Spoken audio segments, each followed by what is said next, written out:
And I don't want to be too stark here, but I see the mums issue as really different than the way Peter described it.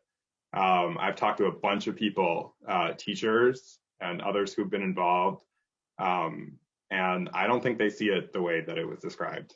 There were 33 teachers that signed a letter that was read publicly at a board meeting in March that opposed, and this is teachers, not community members, opposed the change. Folks who were working on it went back, came up with version 3.0, which was described in October.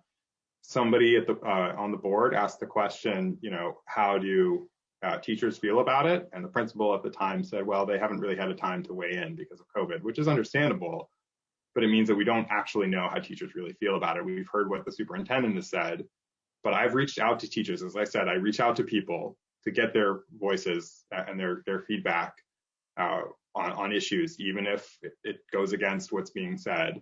And I have reached out to multiple teachers who will not talk to me about this issue because they're too uncomfortable about it.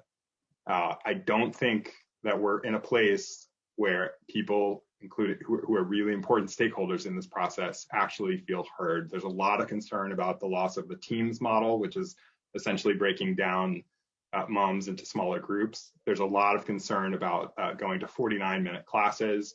There's a lot of concern about the waterfall schedule.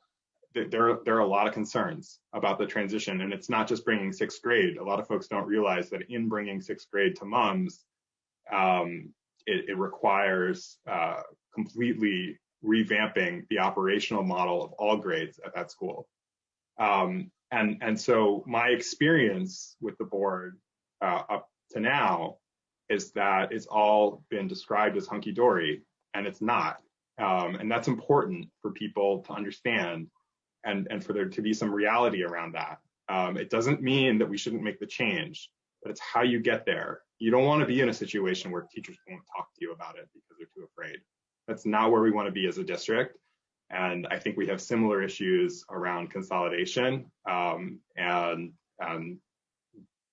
people feel unheard and disenfranchised